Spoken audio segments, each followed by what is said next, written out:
projeto de tirar a máscara, para que veja por completo a face, né? E assim, a nossa esperança é que nós veremos face a face o nosso Deus, né?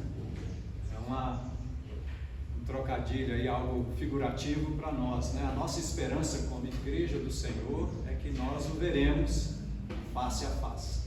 E nesses momentos em que nós estamos vivendo, o tirar a máscara ficou significativo, né? Porque a face fica pela metade, então já vê por inteiro. E é interessante que a gente percebe como que a nossa face é importantíssima, né? É o rosto, né?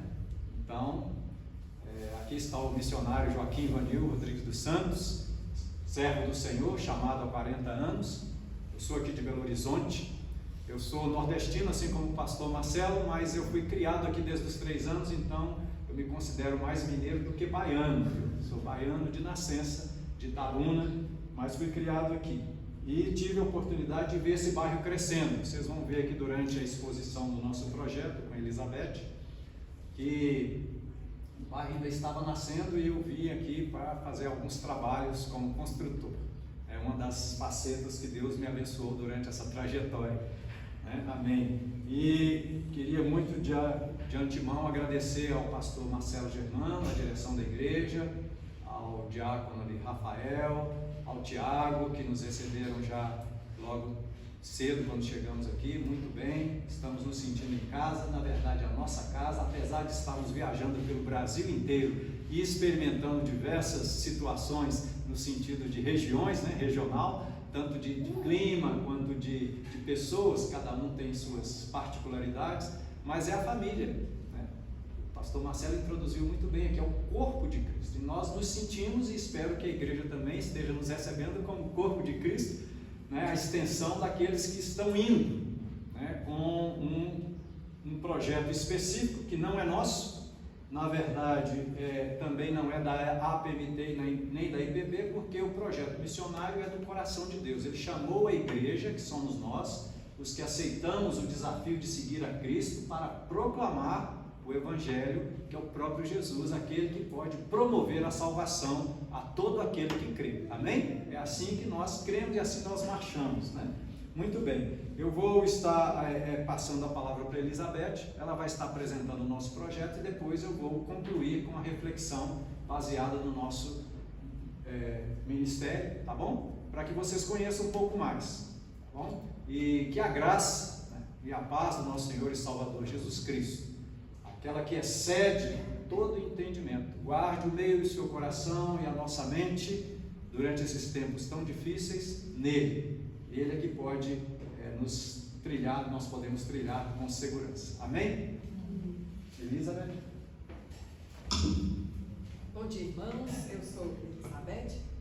Talvez a gente tenha um tom de voz um pouco mais alto, o volume do que o pastor, né? Então talvez a igreja vai falar assim, nossa, fala muito alto, né? Meu marido fala alto, ele é ator, ele é diretor de teatro, então ele fala alto por natureza. Lá em casa, às vezes eu falo para ele, e ele começa a conversar e de repente ele começa a falar mais alto. Então, se isso acontecer aqui, que a igreja nos perdoe por essa entonação de voz, né? Então a gente vai explicar porque. E também quando ele está ensaiando as peças dele, que ele começa a falar, aí parece que está brigando comigo, né? Então nós moramos em um país, eu vou falar, nós moramos em um país e então lá ele estava ensaiando em outra língua. Então tinha uma palavra da peça de teatro que ele ia apresentar, ele fala assim, tire essas coisas de aqui, né? Em português. Aí em espanhol era, saque essas coisas de aqui, mas ele tinha que falar muito alto. Então ele falava na varanda assim, que tinha na parte de cima, e de repente eu vi que os vizinhos começaram a acender as luzes para ver o que estava acontecendo. Aí no outro dia eu fui na casa dos vizinhos explicar que ele estava ensaiando uma peça de teatro e que não estava brigando comigo, né? Para que ninguém mais ficasse assustado. Então, só para que a igreja possa conhecer um pouquinho, né, da nossa trajetória aí, nós vamos estar apresentando um projeto que se chama Artes para o Canal da Vida. Por que artes? Porque, né, meu esposo é artista, ele é ator, diretor e cenógrafo profissional registrado no Ministério do Trabalho aqui no Brasil. Então, ele usa a arte, toda a nossa arte, como vocês vão ver, no decorrer da apresentação, é para glorificar o nome de Deus. Né? Então, meu esposo abriu mão de muitas coisas, de muitos cachês altos para fazer novelas e filmes, simplesmente porque ele renunciou a isso para pregar o Evangelho. Então, toda a arte dele é usada para pregar o Evangelho. E por que se chama Para o Canal da Vida? Chama Para o Canal da Vida porque nós vamos estar trabalhando com uma igreja que está sendo implantada no Panamá. Temos um outro missionário lá, o pastor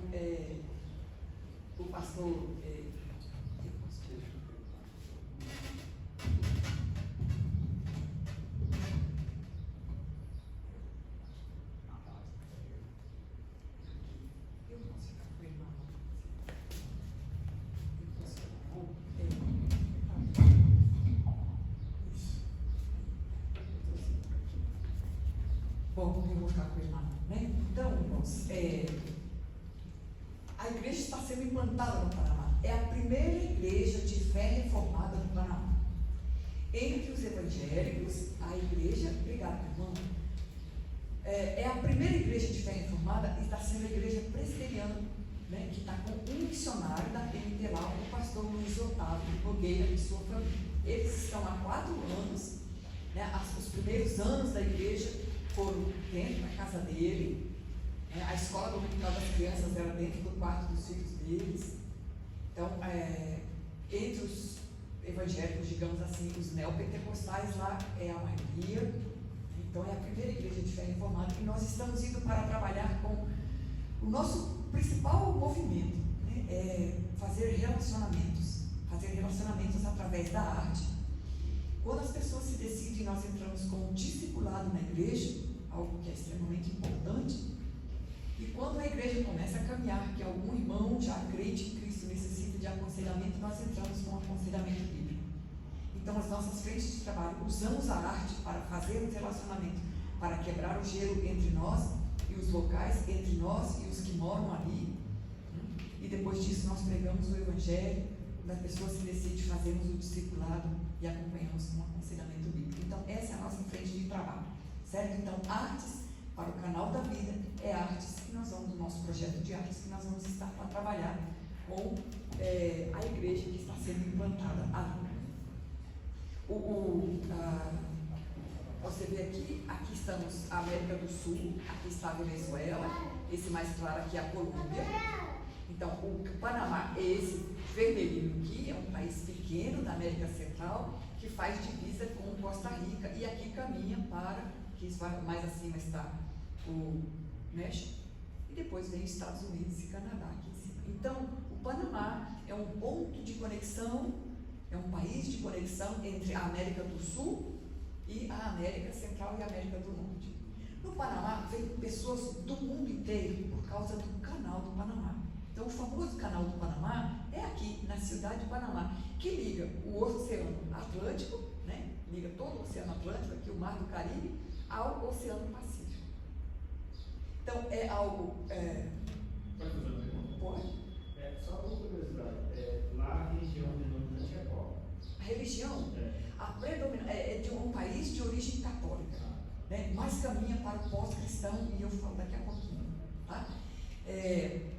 Então, esse canal do Panamá liga o Oceano Atlântico ao Oceano Pacífico. E isso foi uma grande sacada dos engenheiros da época, porque isso facilitou, porque os navios vinham do Oriente, né, para passar, e eles passavam pela América lá embaixo, pela Patagônia. Então, o risco de assaltos, de tudo, e os gastos e o naufrágio era muito maior. Então, quando criaram o canal do Panamá, o Panamá foi feliz e abençoado por estar ali ligando, né? É algo espetacular, é uma engenharia, algo fenômeno, né? Mas, então, o mundo inteiro passa pelo Panamá. E muita gente fica ali, é um lugar onde tem a economia dolarizada, só para vocês terem ideia. Então, o dólar lá, um balboa é a moeda local, mas um balboa vale $1. Então, nós estamos indo, enviados pela igreja do Brasil para o Panamá, para um país dolarizado. A economia é dolarizada. E também a religião é um país sincretista, porque, como eu disse, muita gente do mundo inteiro está ali. Cada um chega com a sua cultura e com a sua crença, né? O islamismo está crescendo muito no Panamá, foi mais uma das preocupações da IPB, da Igreja Presbiteriana do Brasil, por isso que quis enviar missionários para lá. O outro motivo é que aqui no Panamá será a base da Igreja Presbiteriana, né? Porque ali será a base para cuidar de toda a expansão do Evangelho na América Central, né? E a base para atender a América do Sul. São duas línguas, o espanhol e o inglês são as línguas oficiais, né? Foi colonizado pela Espanha e descoberto, mas as duas línguas são oficiais. A religião como eu disse, né, é de orientação católica, mas caminha para o pós-modernismo. Por quê? Para o pós-cristão, né? Por quê? Porque pessoas do mundo inteiro. E elas vão ali para ganhar dinheiro. É uma Nova York em miniatura, é uma Miami em miniatura, é uma Dubai da América Latina. Então, há muitas correntes financeiras do mundo inteiro, instituições financeiras estão ali no Panamá. Então, as pessoas vão ali para trabalhar. Deus faz sentido para elas? Para algumas fazem, para outras não, eles não se importam, né? E é isso que caracteriza um país sincretista e que caminha para o pós-cristão. Muito bem, não tem perseguição religiosa, mas é difícil levar-se um evangelho de fé reformado, porque a prosperidade fala muito alto, né? O desejo de prosperidade fala muito alto em um país nessas condições econômicas, tá? Tudo lá é muito caro, com exceção do carro e da gasolina. É a única coisa mais barata que é aqui no Brasil, é o carro e a gasolina, né? O supermercado, a missionária que está lá, agora são duas famílias que já estão lá, elas estranham muito. Então, uma delas disse na nossa reunião, que temos toda primeira segunda-feira do mês, ela disse o seguinte: eu ia no supermercado com $100 e eu trazia 3 sacolas na mão. Agora eu vou no supermercado e eu estou trazendo com $100 e eu estou trazendo duas sacolas. Sacolinhas, né? Sacolinhas, né? Então lá tudo é muito caro, a comida lá é muito cara, aluguel, todas as outras coisas, com exceção do carro e da gasolina, como eu já disse, né? Bom, então essas são as preliminares. Eu quero que a igreja fique conhecendo, uma vez que nós temos o sonho e a esperança de caminharmos juntos. Então, para que vocês saibam onde nós estamos e como as coisas se movem lá, não? Muito bem. E quais são as frentes de trabalho que nós trabalhamos na área de artes? Meu esposo, ele é diretor, ator e cenógrafo profissional, como eu disse. Então, a frente de trabalho dele é teatro.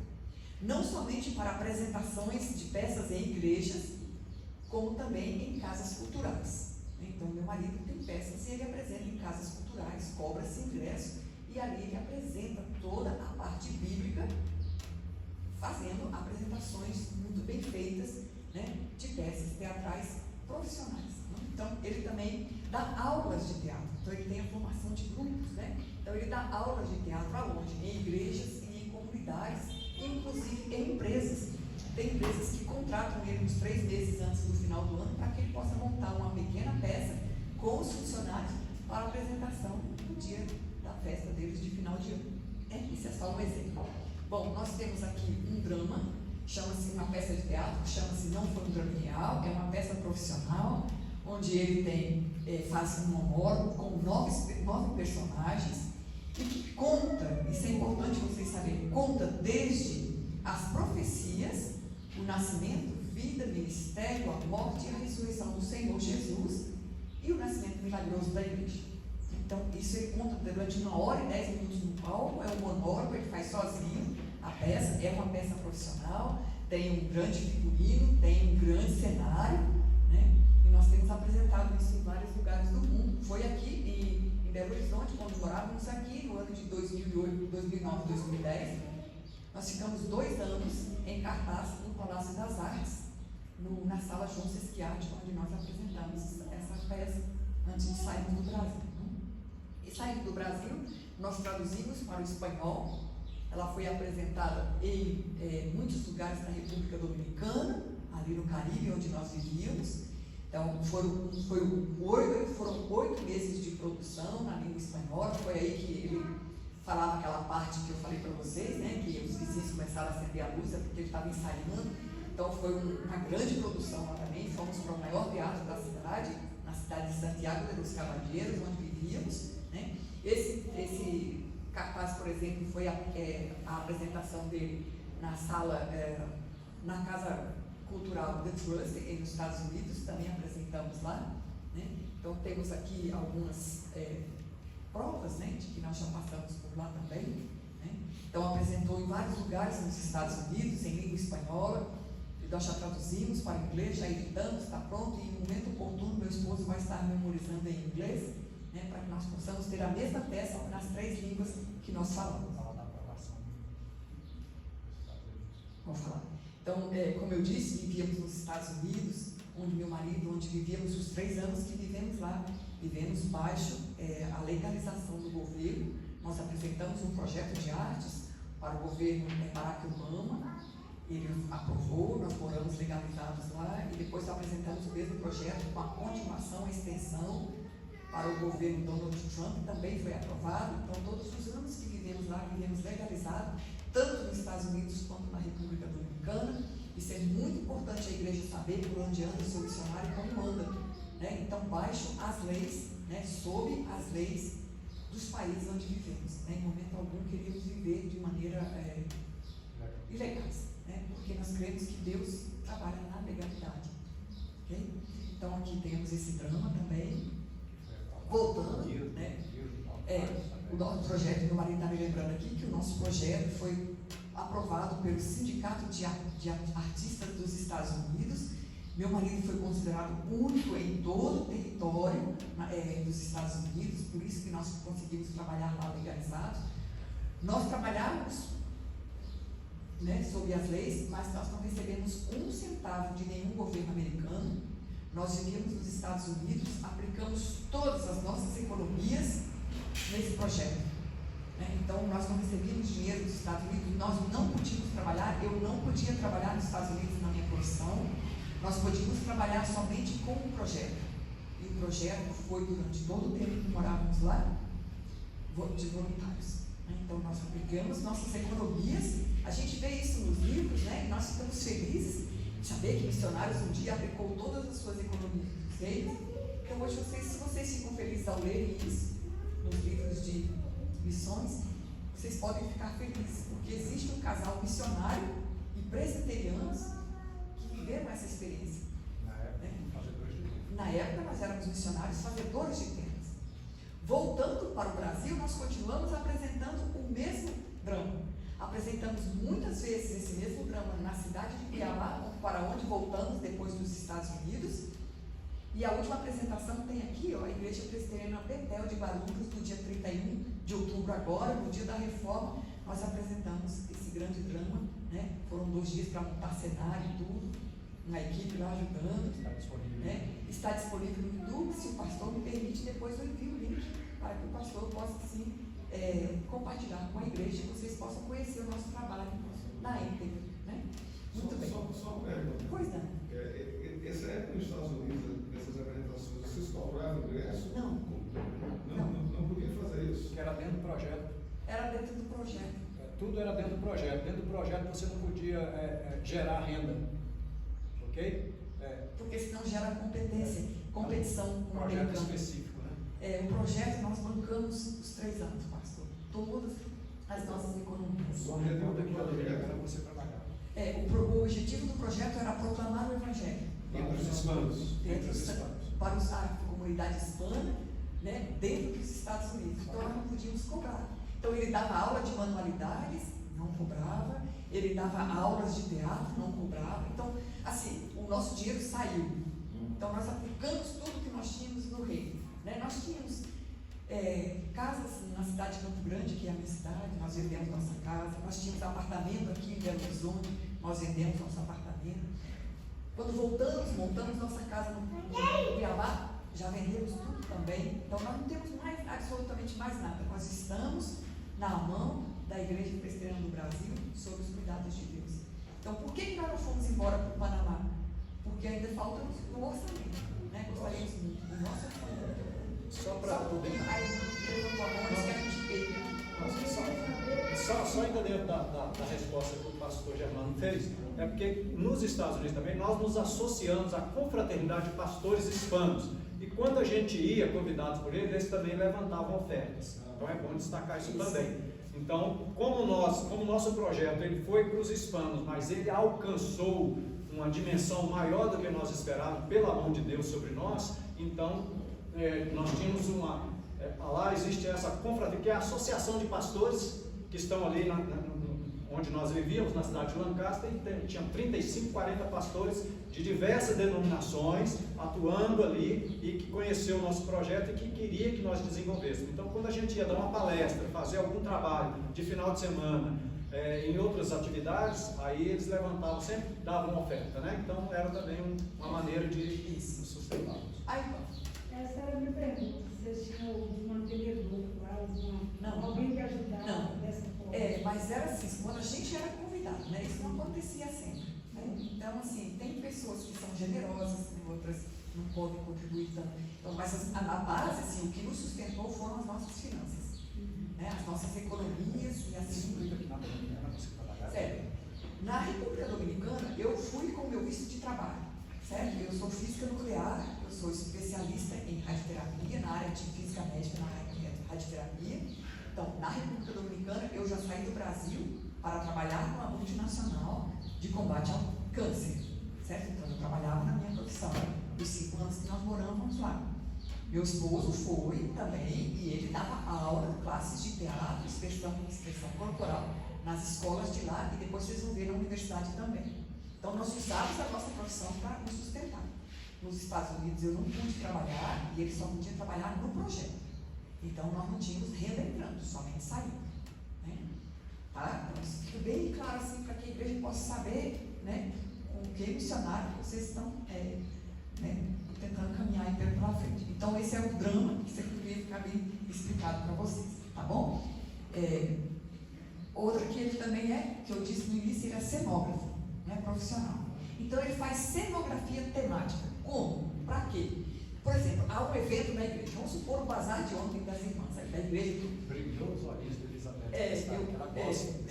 Então, vamos supor que a igreja quisesse fazer uma decoração especial para o evento do bazar. Então, meu marido vai e faz um cenário apropriado para o bazar. É só um exemplo, tá? Isso não quer dizer que vocês têm que fazer nada disso. Então, por exemplo, tem uma programação da UPA, da UNP, da OPH, da SAF, né? Então, ele vai, o tema, por exemplo, são adoradores. Né? Então, a primeira é o Natal. Olha, essa primeira aqui, ele fez um Natal, né? Enorme. Então, a igreja é enorme, então tem que ser tudo grande lá. Então, isso aqui ele fez usando material reciclado, que eu vou explicar daqui a pouquinho, né? O nosso objetivo é trabalhar com reciclagem. Dentre outros cenários aqui, olha, todos os cenários feitos de acordo com o tema do evento que vamos estar trabalhando. Tem outros cenários aqui. Por exemplo, esse cenário aqui, esse primeiro aqui, isso ficou algo espetacular. Foi esse que o pastor se apaixonou? O pastor da igreja local para onde foi feito isso aqui, ele ficou apaixonado. Foi um acampamento de jovens. Um acampamento de jovens. Ele ficou apaixonado por esse. Então, alguém chegou, e lê, tudo é grande, não? Alguém chegou para 7,5 metros por 4,30 de altura. Só para vocês terem uma ideia, né? Às vezes a foto limita muito, a gente não consegue ver a grandeza da coisa, da obra, né? Bom, o que aconteceu? Alguém chegou e disse: você gastou uns 5 mil reais com esse quadro, com esse painel, né? E pelo que valia, você olha e você vê uma coisa espetacular. Ele falou: não, eu gastei 180 reais na igreja, porque eu ocupei materiais que estavam guardados aí nos porões da igreja. Né? Então ele recicla, né? Já falo especificamente um pouquinho mais adiante. Meu esposo também é um artista plástico, ele pinta telas, né? Tanto telas em óleo, como é o caso dessa aqui, como em acrílica. Né? Então eu também pinto, eu estou aprendendo, eu tenho um professor em casa, eu não pago a aula para ele, né? Então esse aqui, ó, por exemplo, foi um casal que foi de lua de mel para Cartagena e ele queria dar um presente para a esposa. Então ele encomendou isso aqui, tinha uma foto e meu esposo reproduziu, né? Cartagena na Colômbia, Cartagena das Índias na Colômbia. Então esse aqui também foi meu marido fez, é baseado no Salmo 121, foi um momento de angústia nosso, né? Porque o missionário passa muitas angústias. Não pense que não pense que sempre é assim no livro, desfilando de cabelo arrumadinho, não, né? Então a gente tem os nossos momentos. Então, um momento de angústia dele, por exemplo, nós estamos prontos há um ano né? E ainda não consegue, a gente não consegue sair do Brasil para ir trabalhar no campo, que está lá esperando, que tem muito trabalho lá, por causa de finanças. Vamos ser sinceros, nossas finanças não nos comportam isso. O que a gente conseguiu até agora não dá para sair do Brasil.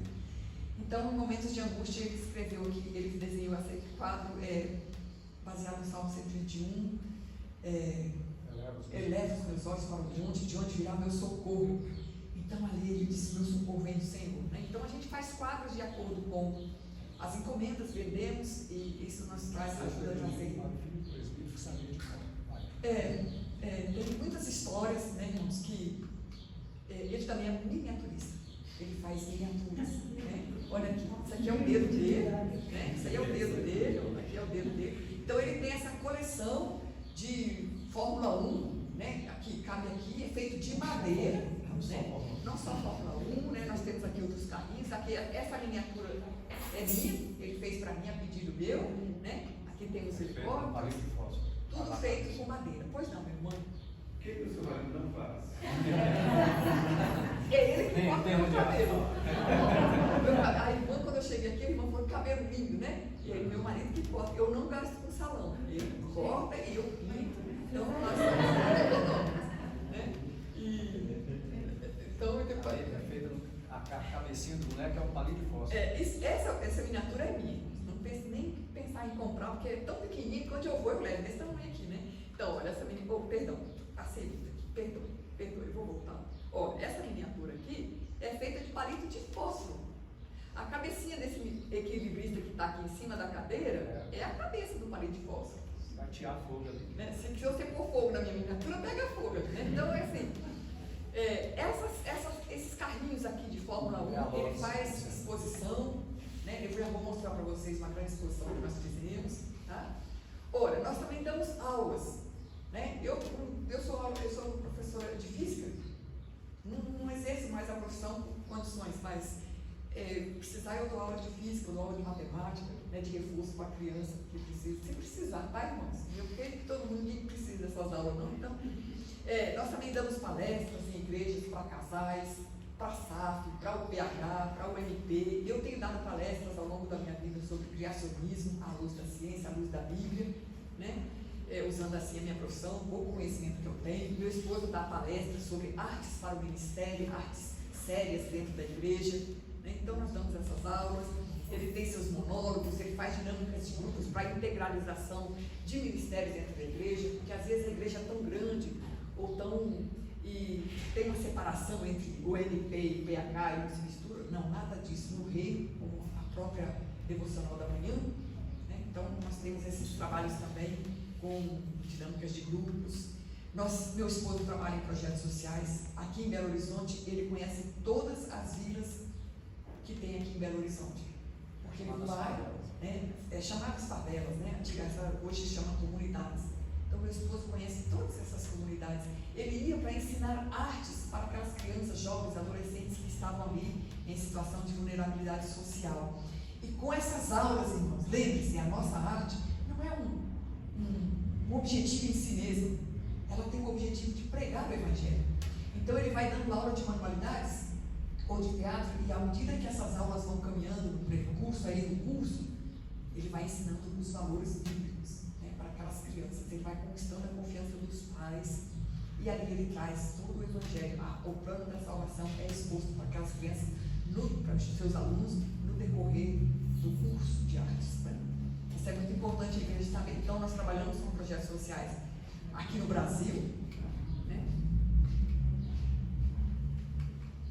Na República Dominicana, onde nós morávamos. Ele trabalhou muito em projetos sociais ali como voluntário, né? E também nos Estados Unidos. Para quem não sabe, nos Estados Unidos também tem seus projetos sociais, tem seus momentos de dificuldade ali, pessoas que em situação de vulnerabilidade social também. Então, trabalhamos também em projetos sociais nos Estados Unidos. Né? É uma história longa, tem muitos testemunhos, não dá nem de contar tudo aqui é só uma exposição. Né? Aqui temos mais algumas fotos, por exemplo, aqui ó, nós distribuímos comidas nos Estados Unidos, né? Aqui nós fazíamos o cadastro, atendia as pessoas. Então temos muitos testemunhos para abençoar a igreja. Meu esposo trabalha com manualidades, ele dá aula de manualidades. Por exemplo, essa foto aqui lá em Cuiabá, na volta dos Estados Unidos, ele está ensinando crianças a fazerem os seus brinquedos a partir de caixas de leite. E com esse projeto, ele envolve toda a família da criança. Então ele ensina que tem que fazer as caixas de leite limpa, tem que coletar, tem que estar em bom estado. Ele vai ensinando tudo. E as mães, ou a avó, ou geralmente quem pode, ele pede para acompanhar a criança. Ele não fica sozinho na sala com crianças. Sempre tem adultos vindo com essas crianças. E essas pessoas também vão aprendendo. E ali elas ouvem, com o passar do curso, sobre o Evangelho, sobre o Senhor Jesus. Muito bem. Ele trabalha com reciclagem. Esses irmãos estão vendo aqui uma mesa. É a melhor mesa que eu já tive na minha casa. Foi feita na República Dominicana. Essas caixas aqui, vocês veem aqui caixas, elas chegaram com equipamentos na clínica onde eu trabalhava. Então eu pedi, os equipamentos chegaram, essas caixas iam ser jogadas fora, e eu pedi e levei para casa. Todo mundo riu de mim ali, eu era uma gringa, recém chegando. O que a senhora vai fazer com essas caixas? Eu disse, eu não sei, mas meu marido sabe. Então quando meu marido chegou, ele chegou em casa e disse, olha, faz uma mesa para mim. Então, uma mesa excelente. Quando nós fomos embora, nós vendemos a mesa, ele fez a mesa e o sofá aqui, vocês estão vendo, também todo reciclado com essas caixas. E com isso nós falamos do Evangelho, nós demos testemunho. As caixas não iam ser jogadas fora, ele restaurou. Ele deu um novo sentido, um novo uso para essas caixas que iam ser jogadas fora. Então, é isso que Jesus faz conosco. Quando a gente está para ser jogado fora, que a gente acha que não tem mais jeito, nossa vida, Jesus vem, Ele nos limpa, Ele nos purifica, Ele nos transforma, Ele recicla o que tem que reciclar, limpa o que tem que limpar e nos transforma numa peça útil no corpo de Cristo. É isso que o Senhor Jesus faz. E nos dá um novo sentido, um novo valor, uma nova utilidade, como dessas caixas saiu aqui à mesa. E com esse processo, esse programa de reciclagem, nós também falamos de Jesus. Dessa forma simples que eu estou falando para vocês. Simples assim. E a pessoa entende. A arte tem o dom de quebrar esse gelo. Muito bem. Aqui tem umas outras peças de reciclagem, por exemplo, a peça comum, que ele transforma a partir dessas coisinhas que vocês estão vendo aqui em branco, por exemplo. Tudo isso aqui é da caixa do ovo. A caixa de ovo ele utiliza com muitas possibilidades de transformação. Então ele compra uma jarra comum e transforma essa jarra para a época de Jesus. Porque para fazer aquele drama, tem uma investigação aí de 2 anos de produção e tudo, para fazer tudo de acordo. Não posso simplesmente pegar uma jarra de plástico e pôr ali para Herodes lavar a mão.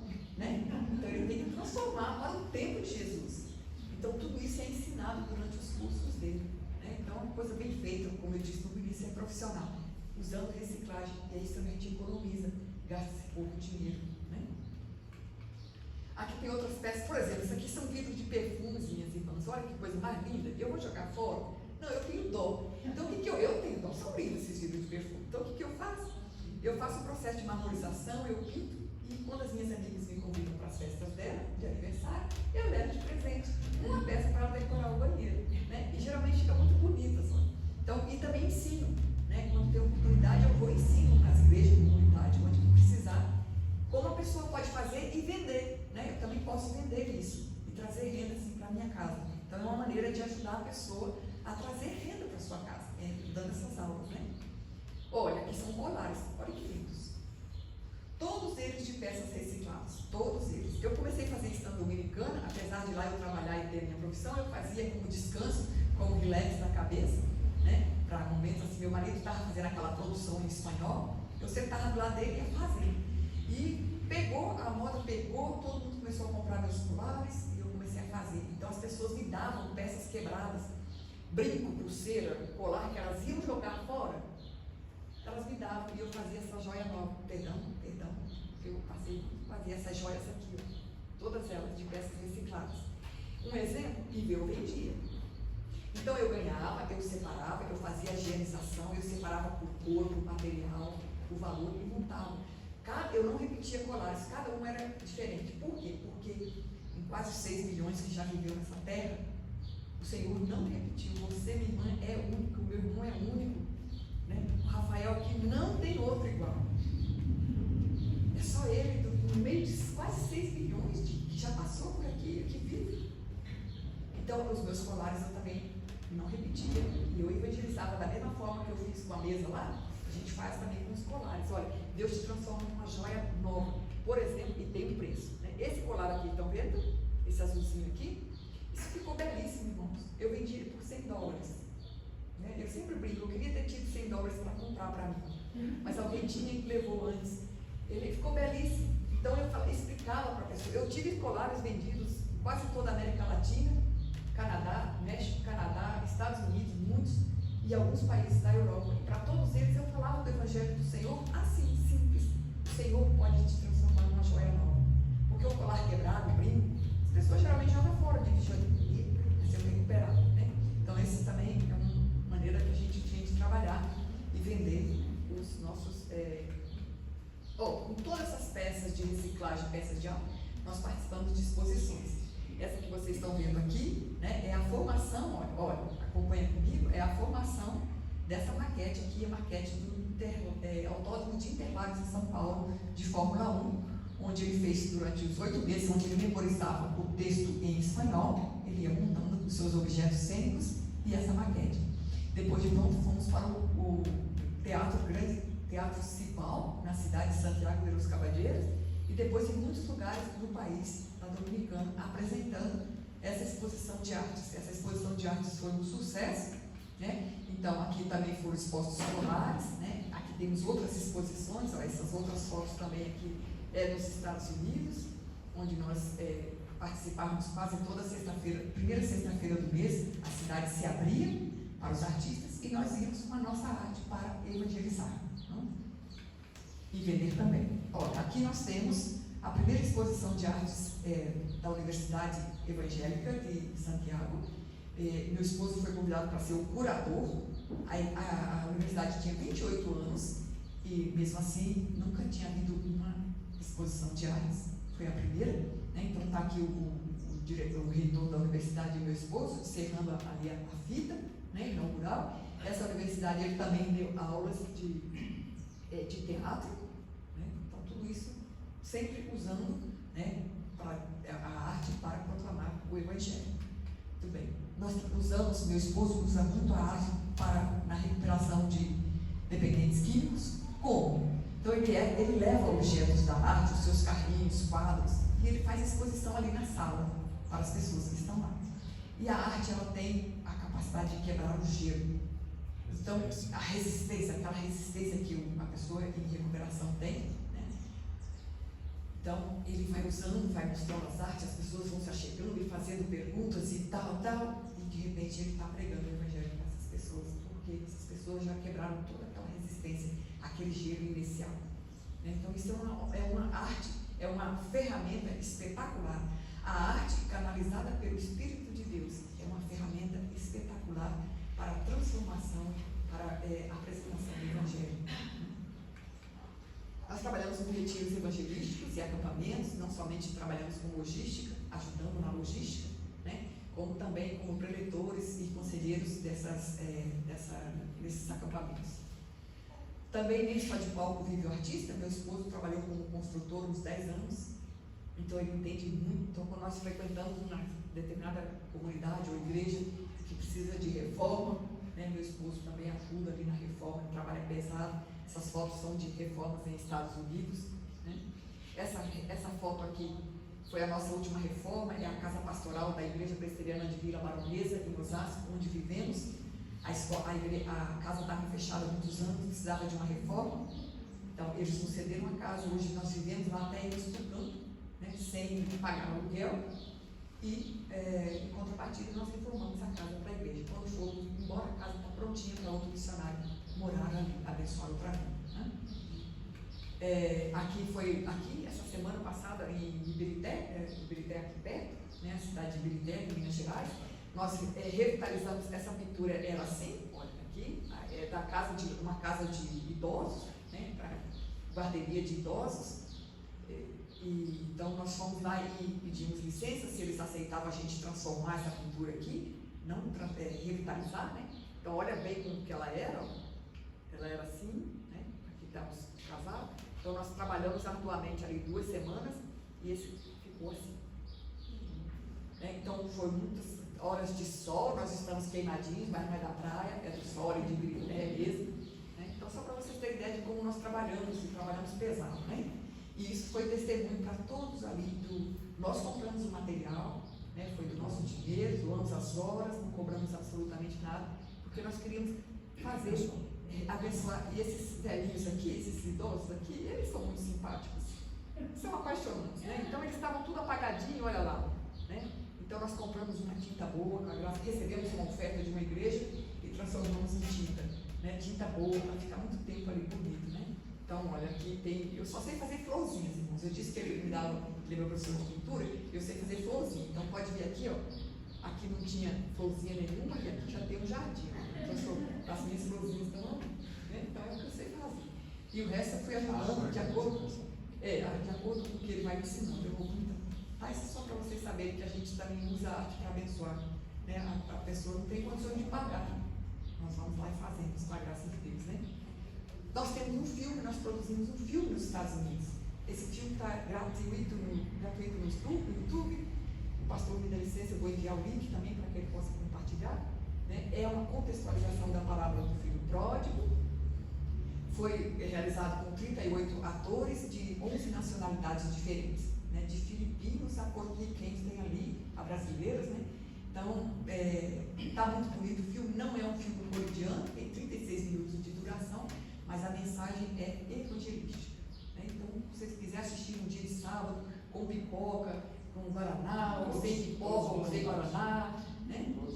E todos, foi outro grande milagre nos Estados Unidos, porque nos Estados Unidos, se você precisar ir no supermercado e alguém te oferece para carregar sua sacolinha até o carro, saiba que ele vai cobrar por isso. Né? E aqui foi um grande milagre, todos trabalharam voluntariamente. Então tá, eu vou mandar o link para o pastor, né, para vocês assistirem, né, o nosso trabalho. O trabalho de 2 missionários nos Estados Unidos. Nós bancamos tudo, não recebemos dinheiro de nada. Né? Uma pessoa nos deu uma oferta de $500, que foi porque eu fiz a música no estúdio, que a música tem que ser boa. Né? Foi inclusive feito no estúdio aqui em Belo Horizonte. Né? E outros $100 nós compramos pendrives para poder distribuir todas as imagens. Então nós fizemos esse filme com $600. Filme de milhões de dólares, a gente gastou 600, porque todo mundo era voluntário, né? Para a glória do Senhor. Bom, nós fazemos pão de queijo missionário, e aí o nós ele faz, que ele é mineiro, né? Ele faz o pão de queijo e eu vendo. Então lá em casa nós temos uma dupla, eu escrevo uma peça de teatro e ele produz. Aquele drama grande eu produzi, eu escrevi em português, traduzi para o espanhol, editei, traduzi para o inglês, editei, e ele produz, então a produção é dele, né? O filme, eu escrevi o filme todinho e ele produziu, né, o filme. Então, é uma dupla. Agora ele faz pão de queijo e eu vendo. Né? E ele também usa esse pão de queijo, irmãos, para ensinar as pessoas que não sabem a fazer pão de queijo. Quer um exemplo? Essa senhora que está aqui de branco, ela é paquistanesa. Ela é refugiada em São Paulo, está em vias de processo de cidadania brasileira, frequenta a igreja evangélica presbiteriana. O pastor, conhecendo meu esposo, pediu para o meu esposo ensinasse ela a fazer pão de queijo. Nós tiramos um dia da nossa agenda, fomos lá, ensinamos, ela aprendeu, ela vende. A última vez que eu a vi, perguntei, ela disse, sim, estou indo muy bien, ela fala um pouco espanhol, e ela vende. E olha que mistério mais transcultural isso, um mineiro ensinando pão de queijo para uma paquistanesa, pão de queijo mineiro e vendido em São Paulo. Né? Então, assim, Deus é misericordioso e usa sua multiforme graça para abençoar pessoas ali. Então, essa pessoa está vendendo pão de queijo e ela traz renda para sua casa também. Né? Por último, eu quero falar do livro. Nós também trabalhamos com literatura. Era uma peça de teatro de um ano de 2002, 2003. Foi produzida, eu era solteira ainda. E à medida que o tempo foi caminhando, eu transformei esse livro, essa peça de teatro, num livro. É o reino de Zinzendorf. Não é Zinzendorf, não é um dos pais da igreja. Não, esse nome eu que inventei. Eu não conhecia a história de Zinzendorf. Zinzendorf é o nome da família. É um reino fictício no leste europeu, onde é alcançado pela pregação do evangelho através de um missionário. Todo reino se rende, mas tem todas as suas dificuldades. Né? O rei, por exemplo, ele busca o Senhor todas as manhãs no jardim do castelo para enfrentar as demandas do seu país. Né? Então, ele é um rei crente. Então, é uma história de amor, é um romance, né? Mas com valores bíblicos. eu tenho algumas unidades. Esse livro, nós estávamos com outro filme para apresentar, para produzir, mas veio a pandemia. Então, veio a pandemia, nós morávamos numa kitnet de 26 metros quadrados no centro de São Paulo, a 2 quadras da Cracolândia. Ficamos presos ali pelo Dória, sem saber, né, todo mundo esperando como é que a PNT ia continuar o curso. Ficamos ali uns 4, 5 meses, atrasou tudo. Meu marido olhou para mim logo no começo e disse: é o tempo dos Sindorf, vamos terminar o livro. Né? E Deus nos deu a graça.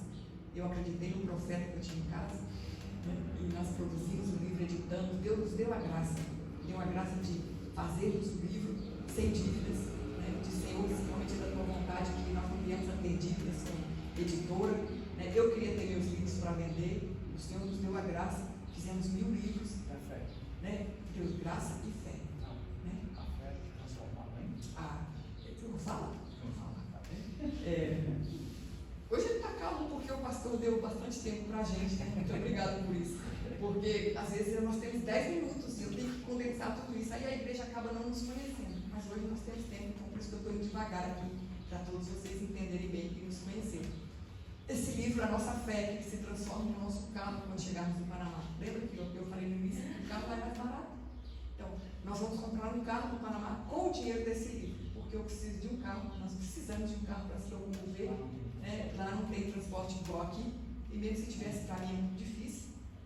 Então, nós montamos um livro, editamos um livro, com a fé de que o dinheiro da venda seria transformado em um carro quando nós chegarmos no Panamá, e assim será.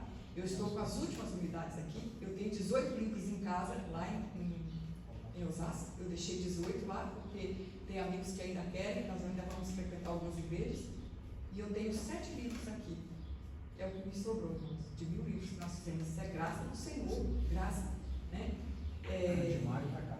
De maio para cá. Então, se transformou num best-seller dentro da igreja presbiteriana, né? Foi o livro mais vendido, eu sei disso, eu tenho toda essa estatística. Então, Deus nos abençoou muitíssimo. É um livro espetacular para todas as idades, para adolescente até uma senhora de 87 anos. Minha mãe tem 92 anos, ela leu o livro, né, parte do livro, e uma senhora de 87 leu e interpretou perfeitamente. Uma criança de 7 anos leu o livro e interpretou corretamente. Então, é um livro para todas as gerações, digamos assim.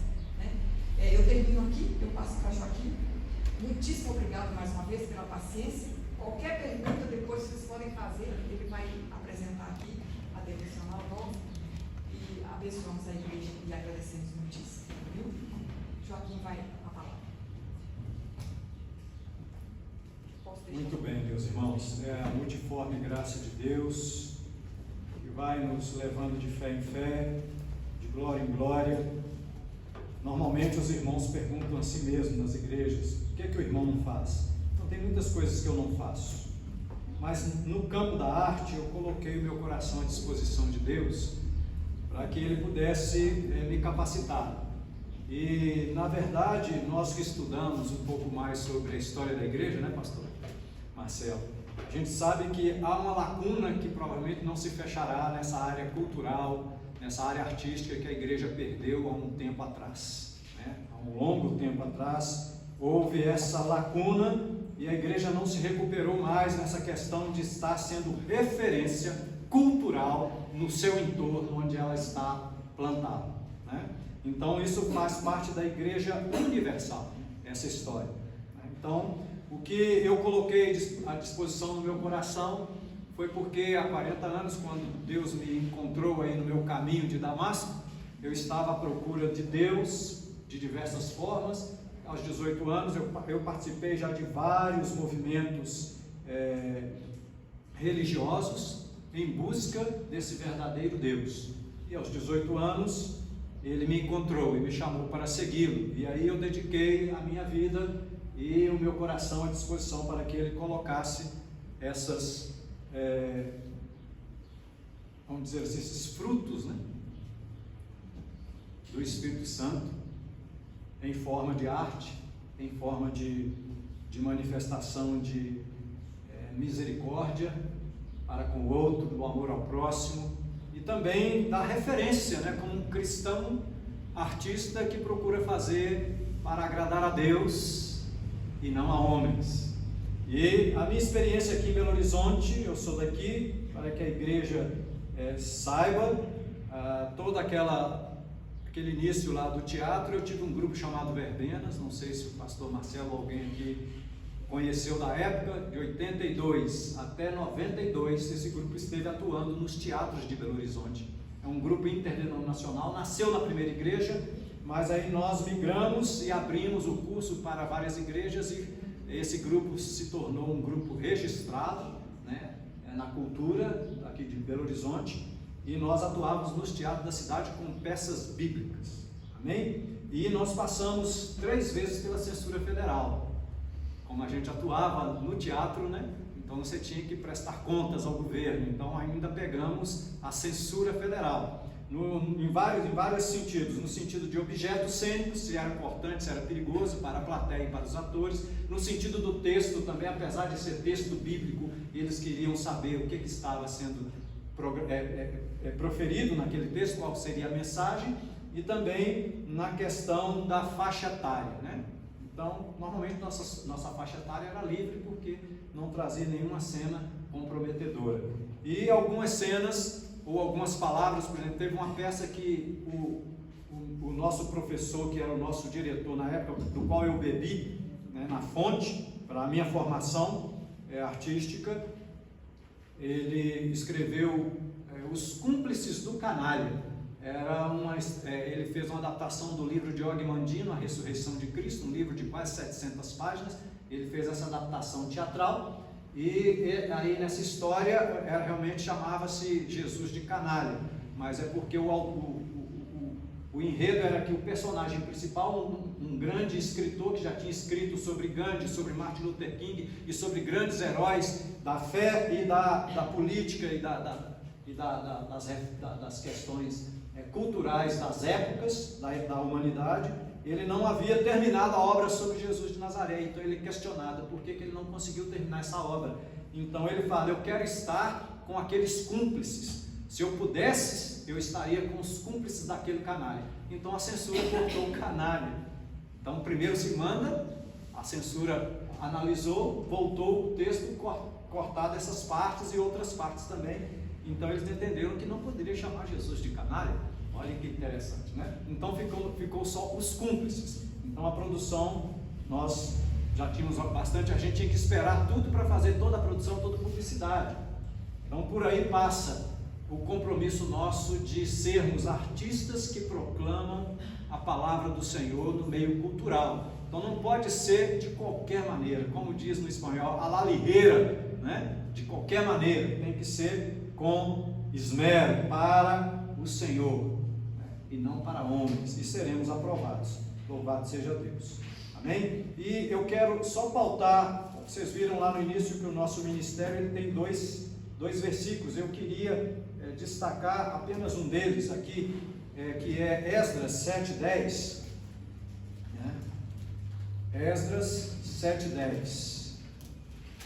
Se você puder acompanhar comigo, esse Esdras 7:10 me acompanha desde a minha conversão, e quando eu estudei sobre a vida desse moço e me deparei nesse capítulo 7, onde ele consegue aí nessa volta do exílio babilônico com o povo de Deus, ele diante do rei Artaxerxes, no capítulo 7, eu não vou me adentrar muito no contexto e nas situações, mas eu vou pontuar aqui três ações desse moço e compartilhar com vocês também que estão nos acompanhando aí de casa. No capítulo 7, Esdras ele tem uma linhagem sacerdotal, né? Ele também é um levita, um artista da música. Ele, além de ser cantor e preparar cantores, ele também conhece toda a preparação dos altares do Senhor. E como nós sabemos, e quando você lê aí sobre as especificações da construção dos altares que o Senhor dava aos seus líderes, é muito minuciosa, né? Tanto da questão das pedras preciosas, como de como cada coisa deveria ser colocada, medida e trabalhada. Então aqui ele, nessa questão, ele também era um artista. E também ele era um alto conhecedor, um profundo conhecedor da palavra do Senhor. Então ele é um escriba, e um escriba ele era versado na lei do Senhor. Versado quer dizer, ele conhecia de cor e salteado, como dizem, né? As leis e os estatutos do Senhor. Mas eu queria destacar aqui, por que Esdras conseguiu nesse contexto, diante deste rei, que não era um rei declaradamente cristão, ele é o rei Artaxerxes, e ele consegue aí uma carta, ele escreve uma carta para o rei, e ele consegue todas as benesses do rei para fazer toda o seu trabalho ali de restauração. Então, por que ele consegue? No versículo 6, vai destacar aqui, tá? Quando fala lá no versículo 7, passadas estas coisas no reinado de Artaxerxes, está falando aí do reinado de Dario, e também vai falar aqui desse pós-exílio babilônico, nesse retorno do povo de Deus. Então aqui no versículo 6, no versículo 4, aí vai falar da linhagem sacerdotal deste moço, o Esdras, e no versículo 6 vai estar dizendo assim: ele era escriba versado na lei de Moisés. Capítulo 7, versículo 6 de Esdras. Ele era versado na lei de Moisés, dada pelo Senhor Deus de Israel, e segundo a boa mão do Senhor, seu Deus, que estava sobre ele, o rei lhe concedeu tudo quanto lhe pedira. Este é o segredo de Esdras. Este é o segredo do êxito ministerial de cada um de nós. Este é o êxito da igreja do Senhor que marcha para um tempo novo. É que a boa mão do Senhor está sobre nós. A boa mão do Senhor estando sobre você, que está à frente de algum ministério, que está à frente da sua casa, que está à frente da educação dos seus filhos. Se você é um sacerdote, que nós hoje somos chamados sacerdotes reais, nação santa, pela obra vicária do Senhor, Cordeiro, não é isso? Então nós estamos nessa posição em Cristo, então nós vamos lograr êxito na nossa missão, seja ela particular, familiar e principalmente ministerial, como igreja do Senhor, localizada aqui nesse bairro Jardim Canadá. Amém? Então essa é uma chamada. E por que o Joaquim logrou êxito em toda a sua jornada até aqui? E por que o Joaquim tem tantas essas habilidades? Eu não sou diferente de nenhum de vocês, meus irmãos. Simplesmente porque eu fiz como esse homem. Eu coloquei o meu coração à disposição.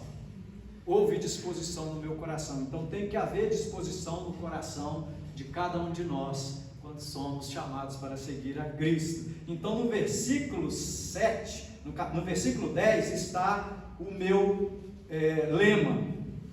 Diz assim: porque Esdras tinha disposto o seu coração. Disposição de coração nós temos para buscar muitas coisas. Porém, Esdras nos ensina e nos traz aqui um exemplo de que ele teve disposição para buscar a lei do Senhor. Nós precisamos ter disposição para buscar a lei do Senhor, para lograrmos êxito na nossa jornada de seguir a Jesus e de fazer o link lá na chamada para a igreja que todos nós conhecemos como os versículos base da missão, que é: ide por todo mundo, a grande comissão, ide por todo mundo e pregar o evangelho a toda criatura, batizando-os em nome do Pai, do Filho e do Espírito Santo, ensinando-os. Não basta só batizar, né?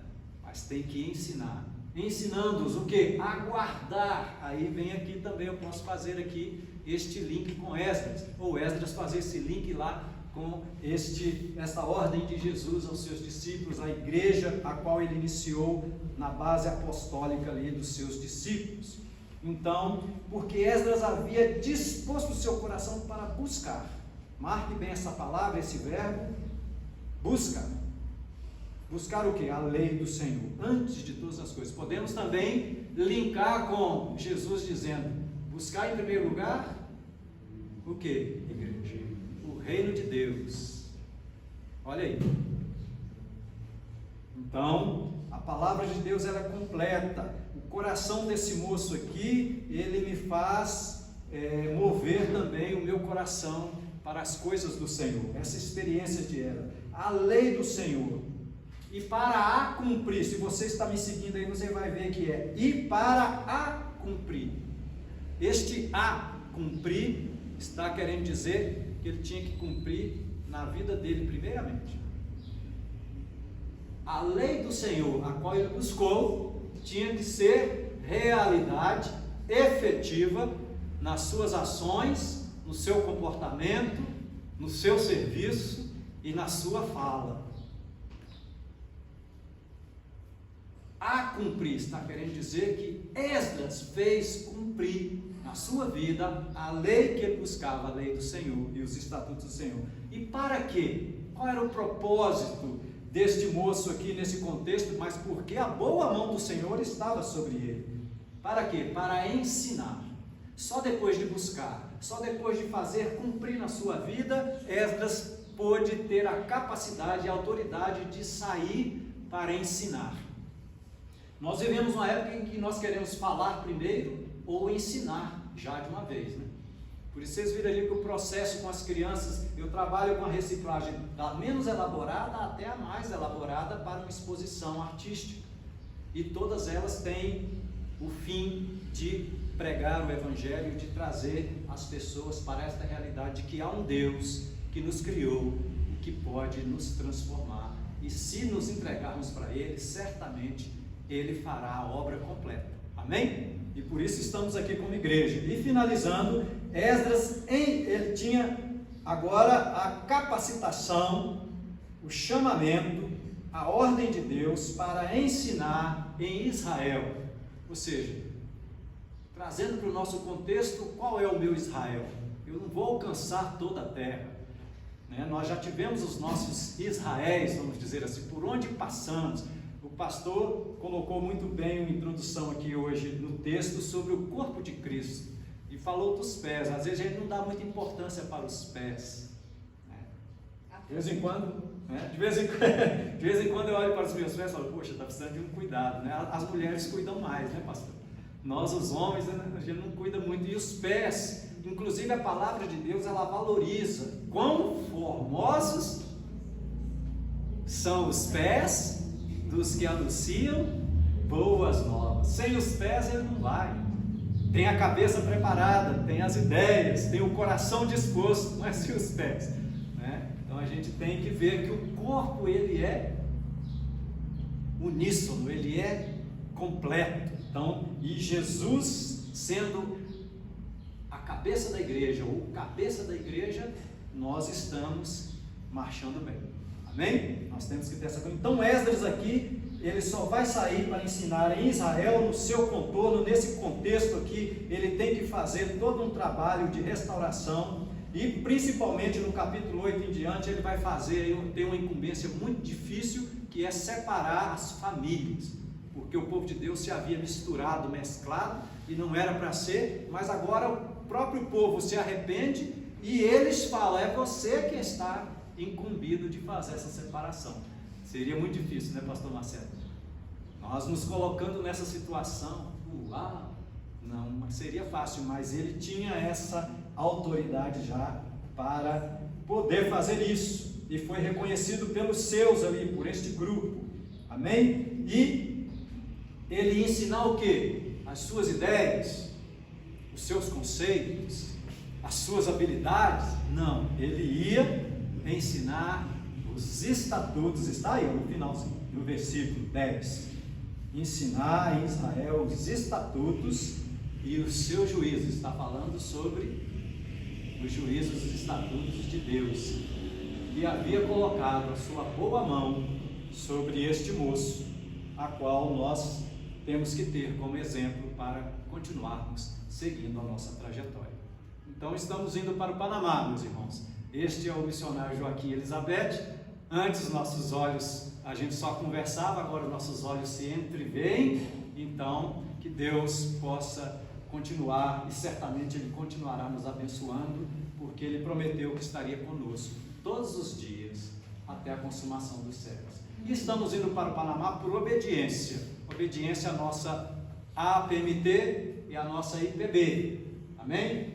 Porque eles viram que o nosso perfil, mesmo não tendo sido antes da APMT, todo o nosso trabalho como fazedores de tenda, a APMT entendeu que o Panamá hoje, no momento, seria onde nós seremos bem aproveitados, e Deus usará, com certeza, todas essas habilidades fora da igreja para trazer pessoas ao conhecimento desta salvação, e na igreja nós estaremos desenvolvendo o nosso ministério paralelamente aí com essas ações. Muito obrigado. Creio que podemos abrir aí alguma coisa para pergunta, já teve algumas. Eu queria fazer só um comentário. Um comentário. Quando eu me converti, eu estava me perguntando por que você está se convertendo e tal. Você dá para entender meu testemunho? Eu minha esposa, eu mudei totalmente, eu virei outra pessoa e tal. Vi agora com sua esposa, né? Ela vê o testemunho do Senhor na vida. Sim, o chamamento é completo, né? Então, assim, nós temos, a PMT trabalha bastante com essa questão familiar. Tem famílias, nós não temos filhos que nos seguem, nós estamos totalmente livres, estamos desapegados de todo qualquer patrimônio, até o carro que nós temos, que é o último aí, já está com a palavra de compra por um irmão pastor, que nos deixou usar até irmos para o Panamá. Então nós estamos livres, mas tem famílias que ainda têm muitas demandas, tem filhos, né, tem questão de escola, que estão nesse mesmo processo, passeando, ou seja, viajando pelo Brasil para buscar compartilhar com a igreja e buscar os seus mantenedores. E às vezes tem 3, 4 filhos aí, como estou vendo por ali, né? Então não é fácil, é abrir mão mesmo, né? Tá bom? Então a esposa, o casal tem que estar bem firme nos seus propósitos. E vocês viram que ela apresentou os colares, e ela apresentou os colares, mas antes seria, eu gosto de falar isso porque quando a gente fala para casais, é importante que um dê força para o outro. Então, ia ser apresentado uma coleção, uma mostra de fotografias de República Dominicana e do Brasil. Como ela começou a produzir e ficaram bonitos, eu falei, então eu vou tirar as fotografias e você vai expor os seus colares naquela exposição final lá. E isso é a sensibilidade do casal, né? Para tem que apoiar o outro, amém? Só dá uma vez também que sou o único homem que eu conheço que grita mais alto que a esposa do caso, né? É só quando estou ensaiando. É só quando estou ensaiando. Ele fala alto. Não é que eu falo alto, rio alto. É porque por causa do teatro tem locais, meus irmãos, que não tem microfone. E às vezes é um espaço até maior e aberto. Aí o ator ele tem essa capacidade de trabalhar isso e automaticamente fica. De vez em quando eu tenho que realmente... Não queira ficar perto dele, porque ele está falando no telefone. Né? Irmãos, é uma Talvez coisa seja. espetacular. É como se ele esquecesse de tudo. É bem diferente do pastor Germano. Ele fala alto, eu fico com vergonha. Eu falo assim, rapaz, pelo amor de Deus, eu vou pensar que você está brigando aqui. Aí eu tenho que falar baixo, né? Tá bom? Mas é por causa desse exercício e esse costume, né? Que às vezes não tem o microfone, eu tenho que falar alto para 200 pessoas assistirem. Então você tem que equalizar bem a voz. Muito bem. Minha pergunta é a seguinte, talvez seja uma pergunta muito indiscreta, mas de quanto vocês precisam para ir para o Panamá? Tá. Não, agora vamos diferenciar bem, talvez não tenha ficado claro. Antes nós éramos fazedores de tenda, nós íamos por nossa conta, nós geríamos, a gerência de toda a nossa mantenimento era nosso, com a nossa profissão, e nos Estados Unidos nós geramos renda ali, ok? Dentro do projeto nós poderíamos, por exemplo, nas exposições, lá nos quadros, se a gente puder, poderíamos vender, dentro do projeto, tá? Então, mas agora não, agora nós estamos debaixo da APMT, então é diferente, agora nós não trabalhamos na nossa área, nós vamos para desenvolver o projeto. Então a IPB, a família presbiteriana é que vai levantar o sustento, tá? Então a APMT já tem o nosso orçamento, que já está aprovado, nós temos que passar, foram 2 anos de preparação agora em São Paulo, né? E então agora nós estamos aí buscando essa parceria com as igrejas para suprir o teto, ou quase próximo do teto, que nós precisamos para viver mensalmente no Panamá. Tá? Esse, o livro e outras coisas que a gente faz é extra para não onerar a igreja. Tá? Então essa questão do carro, Deus nos deu essa bênção do livro, que já temos, né? Graças a Deus já temos aí praticamente garantido o carro, né? Que foi o propósito, mas isso nós, né, gerando aqui para não onerar a igreja. Tá? Ok? Então, fala. Aí quando fez uma pergunta, e eu creio que ela quer a resposta, certo? Assim, certo, específico, né? É o valor. É o valor. Quanto a gente precisa. Nosso orçamento, eu vou ficar em pé, vou ficar mais dolorida ainda. Vou ficar aqui e vira assim todo mundo me nosso orçamento aprovado pela PMT, como é que o missionário faz o orçamento? O missionário, ou ele vai no campo, ou ele pesquisa. Né? Então nós temos a bênção de ter já o pastor lá. Então nós estamos conversando com ele. E nós estamos pesquisando pela internet. Por exemplo, aluguel, tudo nós estamos vendo por internet e confirmando com ele. Por exemplo, o nosso orçamento tem duas coisas, tem que ficar bem claro aqui. É o orçamento mensal, que essa igreja presbiteriana no Brasil tem que levantar para nós, esse é o orçamento que a PMT aprovou. Esse orçamento mensal são $3.410. Você multiplica por quase 6, você vê que é muito difícil para viver o básico no Panamá. Mas é o básico, tá? Não é luxo, não é aqueles condomínios de luxo que a gente tem lá, não. A gente vai viver um básico. Então, nosso orçamento mensal, $3.410. Aí já estamos com 2 impostos. Por exemplo, o irmão deposita $100 de oferta para nós. Nós não vamos receber mais $100, nós vamos receber 87. Porque esses É a conversão. você vai pagar imposto para o governo brasileiro, imposto para o Banco do Brasil, que é a nossa conta no É a Banco do transação Brasil. financeira. As transações financeiras. Isso vai pagar imposto no Panamá. Então a gente vai receber em média $83 lá. Né? Então essa é a conversão. Nesse orçamento já estão os impostos, já está o imposto de rendas que tem que pagar no final do ano, e o dízimo e ofertas, porque o missionário também dá dízimo e o missionário também dá ofertas na igreja onde ele está. Então, tudo isso está calculado em $3.410 para a gente viver o máximo. Os extras são esses. Agora a gente tem o extra da chegada. Então, no nosso orçamento do extra da chegada, na PMT aprovado, é de $5.600 para chegar. Só que nesse orçamento estava o nosso visto panamenho, que era de $500 cada um. 500 meu, 500 dele, e o advogado de imigração cobra $500 por pessoa. Então era $2.000 só para visto, certo? A gente viver lá, legalizado. Só que com a pandemia, o governo extinguiu esse visto de $500. E agora tem um que era $1.000. E semana passada, agora, nós ficamos sabendo que cada um é $1.280. Então já subiu $280. Então quando a gente consegue os $1.000, sobe. Né? E assim vai. Então, o nosso orçamento subiu pelo menos mais $1.500. O orçamento de chegar. Mas Deus é bom, Deus é fiel. O visto nós já temos, porque uma irmã minha me doou esse visto, uma irmã nossa, da família da fé, da cidade de Cuiabá. Um irmão aqui em Belo Horizonte doou, a família doou o visto dele. Então nós já temos esses $1.000. Já temos do advogado, né? Falta aí subiu esses $280 para cada um, que a gente não sabe de onde vem, mas o Senhor sabe. Esse dia de chegada não me preocupa. E como nós vemos o testemunho, pela graça de Deus, eu tive um best-seller no meio presbiteriano, né? Escrito, então nós já temos também o dinheiro do carro. Porque muitos funcionários, quando vão, eles precisam de um carro, eles fazem campanha em todas as igrejas presbiterianas. E nós não queríamos isso, nós não queríamos onerar a igreja, porque a gente sabe, né? O que a gente precisa é do mantenimento mensal, essa manutenção mensal. Isso a gente precisa que a igreja se levante. A fidelidade da igreja. A fidelidade da igreja conosco, esse projeto é de 3 anos, a FLT manda o missionário por 3 anos para o país. Então eu preciso que a igreja que se associar a nós, ou o irmão, né? Não é só a igreja, é irmão, ou a empresa, ou a família, ou o amigo, que seja fiel conosco 3 anos. Por exemplo, eu tenho uma amiga, Ivan, em Cuiabá, ela trabalha por contratos. Então ela teve um contrato que vai desde novembro até junho do ano que vem.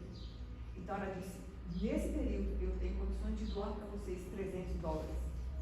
E essa irmã tem sido fiel, ela já tem depositado desde novembro $300 na nossa conta, né? Em real, mas ela transforma. Então ela é muito fiel. E ela vai comigo conosco até junho do ano que vem. Não mais. Se renovar, ela conseguiu outro contrato, ela continua. Então, irmãos, depois de junho, eu não posso contar com esse dinheiro dela para estar lá para cobrir esses $3.410. Não posso. Então, é uma coisa específica. Né? Então, eu já sei. Então, esse dinheiro dela a gente transforma, está guardado. Então, eu não conto com ele. Ele não pode entrar no meu orçamento depois de junho. Então, ou seja, se eu conto com ela até junho, a partir de junho, o Senhor tem que me levantar uma pessoa para cobrir esses $300 que ela. Qualquer valor que a gente quiser, por exemplo, fizer um compromisso, a gente tem que converter esse valor em dólar. Não, por exemplo, nós temos uma irmã da fé que contribui com $300, mas nós também temos uma irmã da fé que ela contribui com R$30. Todo mês ela deposita. Eu não sei quem ela é, eu não sei de que igreja, mas todo mês cai R$30 dessa irmã, fielmente. Na minha conta, R$30. Se você dividir isso por 6, dá 5. Então a contribuição dela para o nosso ministério são $5. E eu sou imensamente grata a Deus. Não é a quantia. Nós não vamos em igrejas grandes. Se nos convidam, nos permitem, nós vamos. Mas nós damos preferência, é outra coisa nossa, particular nossa. Nós damos preferência para igrejas pequenas. Porque eu prefiro a fidelidade do que a quantidade. Então a igreja se compromete conosco com $30. Tem igreja que se compromete com $30. São os 3 anos. Então, também é uma maneira que o missionário tem de abençoar a igreja. Porque com isso se cumpre uma promessa do Senhor. Ser fiel no pouco, e sobre muito eu te colocarei. Então o missionário está abençoando a igreja, porque Deus vai colocar essa igreja sobre muito. E não é como não financeiro, é sobre o muito espiritual. Deus é completo. Né? Deus não chamou só o meu marido, Deus me chamou, eu deixei da minha profissão para isso, né? Para seguir com esse ministério. Hoje, se o Senhor me der novamente a minha profissão, eu quero abençoar países pobres, mais pobres que o Brasil. Porque o Brasil lá fora não é considerado pobre. O Brasil é considerado rico. E os grandes potências do mundo inteiro, as grandes potências têm medo do Brasil. Então, por isso que querem acabar com o Brasil. Né? Então, eu gostaria muito de usar a minha profissão para abençoar países da África. Não sei como o Senhor vai fazer isso, não sei se ele vai fazer. Mas, no momento, o nosso sustento virá da igreja que está nos enviando. Né? E esses são os valores. Então, são $6.600 para a chegada, nós já temos boa parte. Os apartamentos lá são todos alugados, a maioria completos, com móveis e alguns, quando você paga um pouco mais no aluguel, você tem os eletrodomésticos e tudo. Então a gente tem que ter um dinheiro para comprar, tipo, lençol, toalha, essas coisas. A gente dá para levar alguma coisa, mas a gente tem direito a uma mala, né, no bolso. E coisas de cozinha, por exemplo, panelas, pratos, essas coisas você tem que comprar, porque isso nem sempre tem. Então, essa demanda de chegada é bem grande, mas essa não me preocupa. Essa não me faz fazer campanhas dentro de igrejas. As SAFs têm nos abençoado muitíssimo. A minha SAF da minha igreja, por exemplo, fez uma pastelada e esse dinheiro nos foi dado para nós, para sustentar, pagar a despesa quando nós fomos lá. Então, quem pagou foi a SAF, não saiu do cofre da igreja. Então, a SAF é uma bênção nas missões. Né? Então, de repente, Deus levanta uma SAF lá no meio, em Juína. É uma cidade, há muitas e muitas horas daqui, há muitas horas de viagem. Deus deu 10 pessoas ali, elas trabalharam, elas compraram 10 livros para nos abençoar com a chegada do carro, a chaveira, a máquina. Então, assim, a SAF é uma bênção em missão. Né? Ao PH, creio que tem muito a aprender com a SAF. Então, é isso. Obrigado por tudo, pela oportunidade.